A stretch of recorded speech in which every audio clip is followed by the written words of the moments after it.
நேற்று உங்களுக்கு நாங்கள் சமோசா ஈஸியாக செய்த மாதிரி காட்டின தானே. இனி அதே கம்மையில் இன்றைக்கும் நாங்கள் உங்களுக்கு வந்து சிக்கன் ரொட்டி ரொட்டின்னு சொல்லி புதிய ரெசிபி ஒன்று சமைக்கிறதுக்கு பிளான் பண்ணி கொண்டு தான் இந்த மாக்கு முட்டையெல்லாம் போட்டு கார்ன்ஃப்ளவர்லாம் போட்டு கலந்து அப்படி இப்படி செஞ்சு மாவை கரைச்சி நாங்கள் குவாலிட்டியாக எடுத்து அதுக்கப்புறம் கொஞ்ச நேரத்தில் கீமாவையும் மறுபடியும் சமைச்சிக்கணும். நாங்கள் வெங்காயம் போட்டு அதுக்கு அந்த அந்த இஞ்சி வெள்ளைப்பூடு கொச்சிக்காய் கட்டடத்தூள் அந்த மாதிரி ஐட்டம் எல்லாம் போட்டு அதுக்கு கோழியையும் போட்டு முட்டையும் போட்டு குவாலிட்டியாக நாங்கள் கீமாவையும் செஞ்செடுத்தான் பிறகு இப்போ கரைச்ச மாய்க்கு தானே கரைச்ச மாவை நாங்கள் இந்த பேனில் ஊற்றி பசந்தாக்கி அப்புறம் அதுக்கு ஒசக்கால வந்து கீமாவையும் வச்சு அது 3 முக்கோண ஷேப்புக்கு மடித்து எடுத்தான் பிறகு இனி ஒய்ஃபுக்கு அவ்வளோ பெருசாக சாட்டிஸ் இல்லை. ஒய்ஃப் சொல்லி இந்த இது வந்து புள்ளைகள் விரும்பி தின்னாதுவா.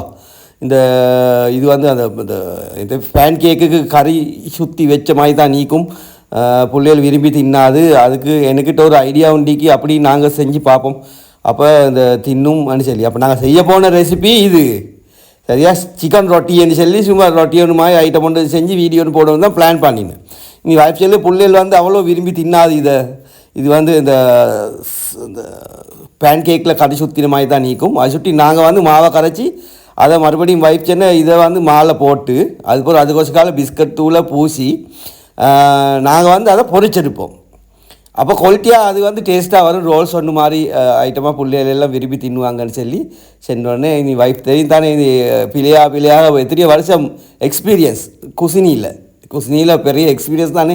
நீ எந்த பிள்ளையாயினாலும் அதை வந்து அட்ஜஸ்ட் பண்ணி சமைச்சிருக்கிறதுக்கு வைஃபுக்கு தெரியும். 20 வருஷமாக என்ன பிள்ளையில திருத்தி என்னோடைய வாழ்கின்ற செல்லக்கூட இந்த ரோல்ஸ் ஒன்று அப்செட் ஆகினாக்கா அதை செஞ்சதுக்கு அவங்க தெரியவா.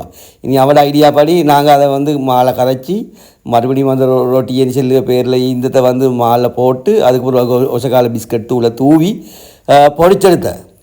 அதுக்கு பிறகு வந்து சட்டப்படியாக பிள்ளைகளும் விரும்பி சட்டப்படியாக நோம்பு திறந்து எல்லாரும் விருப்பத்தோடு தின்ட்டேன். இனி இப்படித்தான் இன்றைக்கு நடந்தது.